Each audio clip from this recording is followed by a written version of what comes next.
ಜನಕ ರೂಪವಿದ್ದು ಫಲವೇನು ಗುಣವಿಲ್ಲದನಕ ನಾನು ಇದ್ದು ಫಲವೇನು ನಿಮ್ಮ ಜ್ಞಾನವಿಲ್ಲದನಕ ನಿಮ್ಮ ಭಕ್ತಿ ಇಲ್ಲದನಕ ಚನ್ನಮಲ್ಲಿಕಾರ್ಜುನ ಅಂತ ಹೇಳಿ 12ನೇ ಶತಮಾನದೊಳಗ ಅಕ್ಕ ಮಾಡಿ ಮಾತನ್ನು ಹೇಳಿದ್ರಪ್ಪ. ಇದೇ ಮಾತು ಯಾಕೆ ಹೇಳಪ್ಪ? ಮುಂದೆ ಕೇಳಪ್ಪ, ಇದೇ ಮಾತು ಯಾಕೆ ಹೇಳಿದ್ರ ಅಂತ ಕೇಳಿದ್ರ, ಮರವಿದ್ದು ಫಲವೇನು ನೆರಳಿಲ್ಲದನಕ ಇದು ಹೆಂಗ್ರಿ? ಗಿಡ ನೋಡಕ ಬಹಳ ದೊಡ್ಡದೈತಿ, ಭಾರಿ ದೊಡ್ಡದೈತಿ, ಕೈಯಲ್ಲಿ ಬಂದು ಹಿಡ್ತಲೇ ಐತಿ. ಒಂದು ದಿವಸ ಗಿಡದಾಗ ಹೂವಾಗಿಲ್ಲ, ಹಣ್ಣಾಗಿಲ್ಲ, ಯಾರಿಗೂ ಸಹಿತ ನೆರಳು ಕೊಟ್ಟಿಲ್ಲ. ಅಂತ ಗಿಡ ತಗೊಂಡು ಏನ್ ಮಾಡೋದೈತಿ? ಸಣ್ಣ ಕಡ್ದು ಒಲಿಗೆ ಹಚ್ಚದೈತಿ. ಇನ್ನು ಹಸುವಿದ್ದು ಫಲವೇನು ಹಯನವಿಲ್ಲದನಕ ಇದು ಹೆಂಗಪ್ಪ? ಆಕಳ ನೋಡಕ ಬಹಳ ದೊಡ್ಡದದ, ಭಾರಿ ಎತ್ತರ, ಭಾರಿ ಓದ, ಐತಿ, ಕಿಲಾರಿ ಐತಿ. ಕೋಡು ನೋಡು ಸುದ್ದದವು, ಬಾಲು ನೋಡು ಸುದ್ದದ, ಕಾಲು ನೋಡು ಸುದ್ದದವು, ಬಾಯಾಗ ಹಲ್ಲ ಸುದ್ದದ. ಆಕಳ ಮಾತ್ರ ಹೆಂಡಾಲಾಗ್ಯಾದ. ಅಂತ ಆಕಳ ಬ್ಯಾಡ್ರಿ, ಬೋತ ಕೆನ್ಸಲ್ ಆಗಿರ್ಲಿಕ್ಕಿಲ್ಲದು. ಇನ್ನು ರೂಪವಿದ್ದು ಫಲವೇನು ಗುಣವಿಲ್ಲದನಕ ಇದು ಹೆಂಗ್ರಿಪ್ಪ?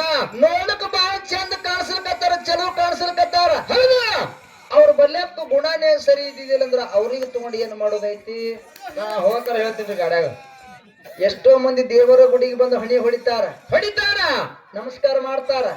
ಅವ್ರ ಮನಸ್ಸಿನೊಳಗ ಭಕ್ತಿ ಅನ್ನೋದೇ ಇರ್ಲಿಲ್ಲ ಅಂದ್ರೆ ಇದನ್ನು ಕೂಡ ವ್ಯರ್ಥ ಅಂತ ಹೇಳ್ಯಾರ ಅವರು. ಹೇಳ್ಯಾರಲ್ರಿ? ಅದಕ್ಕೆ ಇರ್ಲಿ ಪುಣ್ಯಾತ್ಮರೇ, ಇವತ್ತಿನ ದಿವಸ ಒಂದು ಕೊಳ್ಳುರ್ಗಿ ಗ್ರಾಮದ ನಮ್ಮ ಅಕ್ಕೋರ ಮೇಳ, ಹೌದು, ಒಂದು ನಮ್ಮ ಜೊತೆಯಲ್ಲಿ ಅವ್ರ ಜೊತೆಯಲ್ಲಿ ನಮ್ಮದೇ ಆಗಿರತಕ್ಕಂತ ಅಫಜಲ್ಪುರ್ ಮೇಳ, ಹೌದು.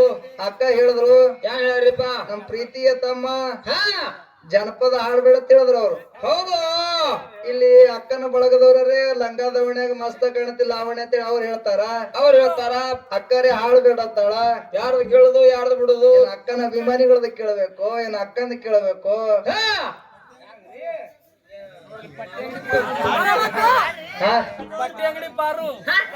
ಪಟ್ಟಿ ಅಂಗಡಿ ಪಾರು ಅದು ಲಂಗ ದಾವಣ್ಯಾಗ ಬಿಟ್ಟಿರ್ತಾರ ಅವ್ರು. ಪಾರನ್ ಬೆಲೆ ಹೋಗಿ ಬರೋಣತ್ತಾರ ಅವ್ರು. ಹೌದು, ಇರ್ಲಿ ಇರ್ಲಿ. ಇಲ್ಲಿ ವಿಷಯ ಗೌಡ್ರು ಏನ್ ಇಟ್ರಿ ವಿಷಯ ಅಂತ ಕೇಳಿದ್ರ, ಯಾರಿಟ್ಟಾರಪ್ಪ? ಗುರು ಅಂದ್ರೆ ಏನು, ದೇವರು ಅಂದ್ರೆ ಏನು? ಹೌದು, ಯಾವ್ದು ಹೆಚ್ಚಿಗೆ ಯಾವ್ದು ಕಮ್ಮ? ಒಂದು ಕಲಾವಿದರು ಅಫಜಲಪುರದವ್ರು ಹಿಡ್ಕೊಂಡು ಒಂದು ಬಿಡ್ರಿ ಅಂತ ಹೇಳ್ಯಾರು. ಬಿಡ್ರಿ ಅಂದ ಕೂಡಲೇ ನಾನು ಗುರು ಅನ್ನೋದು ಹಿಡ್ಕೊಂಡು, ಹೌದು, ದೇವ್ರ ಅನ್ನೋದು ನಮ್ಮ ಉಭಯ ತಂಡದವ್ರಿಗೆ ಬಿಟ್ಟಿದ್ದೇವಿ. ದೇವರ ಬಗ್ಗೆ ಅವ್ರು ಹೇಳಿದ್ರು. ಯಾರು ಹೇಳ್ರಿ? ಎಲ್ಲಾ ಕಡೆಗೆ ದೇವ್ರದನ್ನ ಅಖಂಡ ಸ್ವರೂಪದೊಳಗ ದೇವ್ರದನ್ನ ಅಂತ ಹೇಳಿದ್ರು. ಹೌದು, ಇಲ್ಲಿ ಒಂದು ಮಾತು ಹೇಳ್ತೀನಿ ನಾನು. ಏನ್ರಿ ಮಾತಾ? ಈ ಮಾಂಸ ಪಿಂಡ ಹೋಗಿ ಮಂತ್ರ ಪಿಂಡ ಆಗ್ಬೇಕಾದ್ರೆ ಇದಕ್ಕೆ ಮೊದಲು ಗುರು ಬೇಕು. ಯಾರು ಬೇಕು? ಮಾಂಸ ಪಿಂಡ ಹೋಗಿ ಮಂತ್ರ ಪಿಂಡ ಆಗ್ಬೇಕಾದ್ರ ಇದಕ್ಕೆ ಗುರು ಬೇಕು. ಹೌದಪ್ಪ, ಹೌದು, ಗುರು ಬೇಕು. ಈಗ ಒಬ್ಬ ಭಕ್ತ ಗುಡಿ ಕಟ್ತಾನ, ಗುಡಿ ಒಳಗೆ ಹೋಯ್ದು ದೇವ್ರಿಗೆ ಇಡ್ತಾನ. ದೇವ್ರ ಇಟ್ಟು ಕೂಡಲೇನೆ ದೇವ್ರ ಆಗ್ತಾನ ಅನ್ನೋವ? ದೇವ್ರ ಆಗಲ್ಲ, ಆಗುದಿಲ್ಲ. ಅಲ್ಲಿ ನಮ್ಮ ಗುರು ಬರ್ಬೇಕು. ಹೌದು, ಆ ಗುರು ಬಂದು ಪ್ರಾಣ ಪ್ರತಿಷ್ಠಾಪನೆ ಮಾಡಿದಾಗ ಅವಾಗ ನಿಮ್ಮ ದೇವರಿಗೆ ಜೀವಕಾಳ ತುಂಬುತ್ತದ, ಅವಾಗ ನಿಮ್ಮ ದೇವ್ರ ಆಗ್ಲಕ್ ಬರ್ತದ. ಹೌದು, ಅಲ್ಲಿ ತನ ದೇವ್ರಾಗ್ಲಕ್ ಬರುದಿಲ್ಲ. ನಿಮ್ಮ ದೇವರಿಗೆ ಗುರು ಅನ್ನೋ ಜೀವಕಾಳ ತುಂಬಬೇಕು. 33 ಕೋಟಿ ದೇವತೆಗಳ ಗುರು ಬೃಹಸ್ಪತಿ ಅದಾನ. 66 ಕೋಟಿ ದೈತ್ಯರ ಗುರು ಶುಕ್ರಾಚಾರ್ಯ ಅದಾನ. ಹೌದು, ಅದಾನು. ಅದ್ರಾಗ ಶ್ರೀಕೃಷ್ಣ ಪರಮಾತ್ಮನು ಬಂದ, ಪರಮೇಶ್ವರನು ಬಂದ, ವಿಷ್ಣು ಬಂದ, ಬ್ರಹ್ಮ ಬಂದ. ಎಲ್ಲಾ ದೇವ್ರು ಬಂದ್ರು. ನಿಮ್ಮ ದೇವ್ರನ್ನೇ ಹೆಚ್ಚಿಗಿದ್ರಂದ್ರ ಆ ಬೃಹಸ್ಪತಿಗೆ ಗುರು ಯಾಕೆ ಮಾಡ್ಕೊಂಡ್ರಿ? ಬೇಕಲ್ಲ, ಏನು ಕೊಳ ಬಿದ್ದಿತ್ತು? ಶ್ರೀಕೃಷ್ಣ ಪರಮಾತ್ಮಗ 16,108 ಮಂದಿ ಹೆಂಡ್ರದಾರ. ಹೌದು, 1,60,60,080 ಮಂದಿ ಮಕ್ಕಳದಾರ. ಹೌದು. ಎಷ್ಟು ಮಂದಿ? ಎಷ್ಟರದೊಳಗತ್ತೀನಿ ಒಂದು ಕುಟುಂಬ? 1,60,60,080 ಮಂದಿ ಮಕ್ಕಳದಾರ. ಅದ ಪುರಾಣದೊಳಗ 80 ಮಂದಿ ಮಕ್ಕಳ ಹೆಸರು ಅಷ್ಟೇ ತಿಳಿಸ್ಯಾರ. ಹೌದು, ಹೌದು.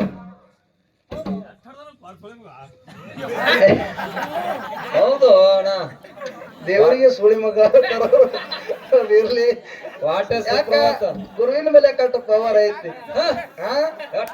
ಸುಳಿ ಮಗ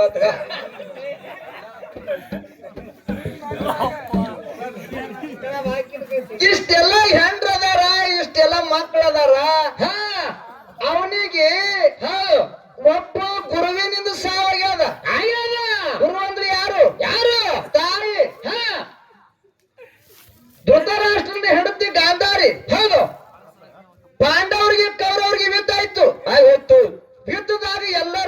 ಸತ್ರು. ಹೌದು ದುರ್ಯೋಧನ ಸತ್ ಎಲ್ಲಾರು ಸತ್ತು ಕೂಡಲೇ ತಾಯಿ ಗಾಂಧಾರಿ ಅಳ್ಳಿಲ್ಲ.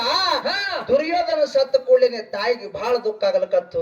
ಹೌದು 101 ಮಂದಿ ನನ್ನ ಮಕ್ಕಳಿದ್ರು, ಎಲ್ಲರೂ ಸತ್ರು ಅಂತೇಳಿ ತಾಯಿ ಗಾಂಧಾರಿ ದುಃಖ ಮಾಡ್ಲಕತ್ತಿದ್ರು. ಅವಾಗ ಪಾಂಡವರು ಮತ್ತ ಶ್ರೀಕೃಷ್ಣ ಪರಮಾತ್ಮ ಸಮಾಧಾನ ಮಾಡ್ಲಕ್ಕ ಆ ತಾಯಿ ಬಲ್ಯಕ್ಕೆ ಬಂದ್ರು. ಸಮಾಧಾನ ಆಗತ್ತೆ ತಾಯಿ ಶ್ರೀಕೃಷ್ಣ ಪರಮಾತ್ಮ ಹೇಳ್ದ. ಅವಾಗ ಗಾಂಧಾರಿ ಹೇಳ್ತಾಳ, 36 ವರ್ಷ ಆಗುದ್ರಾಗ ನೀನು ಸಾವಾಗ್ಲತ್ತೇಳಿ ಶ್ರಾಪ ಕೊಟ್ಟಳು. ಯಾರ ಎಷ್ಟು ವರ್ಷ? 36 ವರ್ಷ. 36 ವರ್ಷ ಆಗುದ್ರಾಗ ನೀನು ಸಾವಾಗ್ಲತ್ತೇಳಿ ಆ ದುರ್ಯೋಧನನ ತಾಯಿ ಅಂದ್ರೆ ಯಾರು? ಗುರು. ಆ ತಾಯಿ ಶ್ರೀಕೃಷ್ಣ ಪರಮಾತ್ಮಗ ಶ್ರಾಪ ಕೊಟ್ಟಾಳ. ಮುಂದ ಜರ ಅನ್ನವ ಆ ಬ್ಯಾಡರ ಕುಳದವ ಶ್ರೀಕೃಷ್ಣ ಪರಮಾತ್ಮನ ಪಾದಿಗೆ ಬಾಣ ಬಿಟ್ಟ. ಅದೇ ಬಾಣದಿಂದ ಶ್ರೀಕೃಷ್ಣ ಪರಮಾತ್ಮಗ ಸಾವು ಬತ್ತು. ಹೌದು ಮತ್ತ ಅವನಿಗೆ ಹುಟ್ಟು ಸಾವದಂತ ಅಂದ ಕೂಡಲೇನೆ ಅವ ಹೆಂಗ್ ದೇವ್ರಾಗ್ತಾನ? ಹೆಂಗ ಅಕ್ಕನ? ದೇವರಿಗೆ ಹುಟ್ಟು ಇಲ್ಲ, ಸಾವು ಇಲ್ಲ. ಯಾಕ್ರಿ? ಒಪ್ಪರೆ ಅನ್ನಬೇಕು. ಹೌದು ಹುಲಿ. ಅದಕ್ಕೆ ಇರ್ಲಿ. ಗುರುನೇ ಎಲ್ಲಿ ಶ್ರೇಷ್ಠ ಅದ? ನನ್ನಪ್ಪ ಜಗದ್ಗುರು ರೇವಣ ಸಿದ್ದೇಶ್ವರರು ಸಂಚಾರ ಮಾಡ್ಕೋತ ಸೊನ್ನಲಿಗೆ ಎಂಬ ಊರಿಗೆ ಹೋಗಿದ್ರು. ಊರಿಗೆ ಹೋಗಿ ಮೊರಡಿಯ ಮುತ್ತುಗೌಡ ಸುಕ್ಕಲದೇವಿ ಮನೆ ಮುಂದೆ ನಿಂತು ಭವತಿ ಭಿಕ್ಷೆ ಅಂತ ಹೇಳ್ತೇಳಿ ಭಿಕ್ಷೆ ಬೇಡಿದ್ರು. ಹೌದು ಸುಕ್ಕಲದೇವಿ ಭಿಕ್ಷೆ ತಗೊಂಡು ಬಂದ್ರು. ಆ ಭಿಕ್ಷೆ ತಗೊಂಡು ರೇವಣ ಸಿದ್ಧ ಹೇಳ್ತಾನ, ಏನಂತ? ಯವ್ವಾ, ನಿನ್ನ ಹೊಟ್ಟಿಲೆ ಜಗ ಬೆಳಗುವಂತ ಮಗ ಹುಟ್ಟಿ ಬರ್ತಾನಂತೇಳಿ ತನ್ನ ಹಸ್ತ ಸ್ಪರ್ಶ ಆ ಸುಗ್ಗಲದೇವಿ ಗರ್ಭಕ್ಕೆ ಹೋಗಿ ಹಚ್ಚದ. ಹೌದು. ಎಲ್ಲಿ ಹಚ್ಚದ? ಗರ್ಭಕ್ಕೆ ಹೋಗಿ ಹಚ್ಚದ. ಹೊಟ್ಟಿಗೆ ಒಯ್ದು ತನ್ನ ಕೈ ಹಚ್ಚದ. ಅವಾಗ ಸುಗ್ಗಲದೇವಿ ಹೇಳ್ತಾಳ, ಏನಂತ? ಎಲ್ಲಾ ದೇವರಿಗೆ ನಾನು ಹಣಿ ಹೊಡೆದೀನಿ, ಎಲ್ಲಾ ದೇವರಿಗೆ ನಾನು ಬೇಡ್ಕೊಂಡೀನಿ, ಎಲ್ಲಾ ದೇವ್ರು ನಮಗ ಕಲ್ಲಾಗ್ಯಾವ. 60 ಮುಗಿದು 70 ವಯಸ್ಸು ನಡೆದದ ನಂದು. ಎಷ್ಟು? 60 ಮುಗಿದು 70 ವಯಸ್ಸು ನಡೆದಾಗ. 60 ಮುಗಿದು 70 ವಯಸ್ಸು ನಡೆದಾಗ ಎಲ್ಲಾ ಪಟ್ಟಣ ಮುಗಿದು ಹೋಗ್ಯಾವ. ತಾಯಿ ಭಾಗ್ಯ ಆಗುವಂತ ಸಮಯ ನನ್ನದು ಮೀರಿ ಹೋಗ್ಯಾದ. ಇನ್ನೇಲಿ ಹಾಡುತ್ತೀನೋ ಗುರುನಾಥ ಅಂದಳು. ಯಾರು? ಸುಗ್ಗಲದೇವಿ. ಹೌದು. ಅವಾಗ ರೇವಣ ಸಿದ್ಧ ಹೇಳ್ತಾನ, ಏನಂತ? ತಾಯಿ, ಹೌದು, ಯಾವಾಗ ನನ್ನ ಹಸ್ತ ಸ್ಪರ್ಶ ನಿನ್ನ ಗರ್ಭಕ್ಕಾಗ್ಯದಂದ ಬಳಕ ನಿನ್ನ ಹೊಟ್ಟಿಲೆ ಜಗ ಬೆಳಗುವಂತ ಮಗ ಹುಟ್ಟಿ ಬರ್ತಾನ ಅಂತೇಳಿ ಗುರು ಹೇಳ್ದ. ಹೌದು ಹೇಳು. ಗುರು ಹೇಳಿ ಹೋದ. 9 ತಿಂಗಳು 6 ದಿವಸ ಸೊಲ್ಲಾಪುರದ ಸಿದ್ದರಾಮೇಶ್ವರ ಹೊಟ್ಟಿ ಬಂದಿದ್ದ. 9 ತಿಂಗಳು 6 ದಿವಸ ಸೊಲ್ಲಾಪುರದ ಸಿದ್ದರಾಮೇಶ್ವರ ಹೊಟ್ಟಿ ಬಂದ. ಇದು ಗುರುವಿನ ಆಶೀರ್ವಾದದಿಂದ 60 ವರ್ಷ ತನ ಆ ತಾಯಿ ಮಕ್ಕಳು ಬೇಕಂತ ಎಲ್ಲಾ ದೇವರಿಗೆ ಹಣಿ ಹೊಡೆದಾಳ. ಆ ಸಮಯದೊಳಗೆ ನಿಮ್ಮ ದೇವ್ರಿಗೆ ಎಲ್ಲಿ ಹೋಗಿದ್ದ? ಅಖಂಡ ಸ್ವರೂಪದೊಳಗೆ ಅದನ್ನ ಹೇಳ್ತೀರಿ ನೀವು. ಹೇಳ್ತೀರಿ. ಆ ತಾಯಿ ಕಣ್ಣೀರ್ ಹಾಕಲ್ಕತ್ತಿದ್ರು, ದಿನಾಲು ಕಣ್ಣೀರ್ ಹಾಕ್ತಿದ್ರು. ಆ ಕಣ್ಣೀರ್ ಹಾಕದ ದಿವಸನೇ ಇರ್ತಿದಿಲ್ಲ. ಅಂತ ತಾಯಿಗೆ ಮಕ್ಕಳು ಕೊಡ್ಬೇಕಾಗಿತ್ತು ನಿಮ್ಮ ದೇವರ. ಯಾಕೆ ಮಕ್ಕಳು ಕೊಡ್ಲಿಲ್ಲ?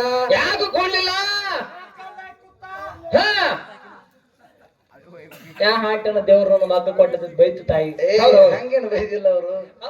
ಆ ಸಮಯದೊಳಗೆ ನಿಮ್ಮ ದೇವರ ಸಹಾಯ ಆಗ್ಲಿಲ್ಲ. ನನ್ನ ಗುರು ಸಹಾಯದಿಂದ ಸುಗ್ಗಲದೇವಿ ಸೊಲ್ಲಾಪುರದ ಸಿದ್ದರಾಮೇಶ್ವರಿಗೆ ಜನ್ಮ ಕೊಟ್ಟಾಳ. ಗುರುವಿನ ಆಶೀರ್ವಾದದಿಂದ ಜಗತ್ತಿನೊಳಗ ಗುರು ಹೆಚ್ಚಾದ. ಇರ್ಲಿ. ನಮ್ಮ ಪಾಲೈತಿ ಹೆಚ್ಚಿಗೆ ಮಾತು ಹೇಳ್ಬೇಡ ಅಂತ ಹೇಳ್ಯಾರ ಅವರು. ಅದಕ್ಕಿರ್ಲಿ ಹೆಚ್ಚಿಗೆ ಮಾತುಗಳನ್ನ ಆಡಲಾರ್ದೆ ಯಥಾ ಪ್ರಕಾರ ಒಂದು ಖ್ಯಾಲಿ ಹಾಡಿ ನಮ್ಮ ಉಭಯ ತಂಡದವರಿಗೆ ಬಾಳೆ ಹೋಗ್ತಾ ಸಭಾ ಶಾಂತತೆಯನ್ನು ಕಾಪಾಡಬೇಕಾಗಿ ವಿನಂತಿರುತ್ತದೆ. ಓಕೆ.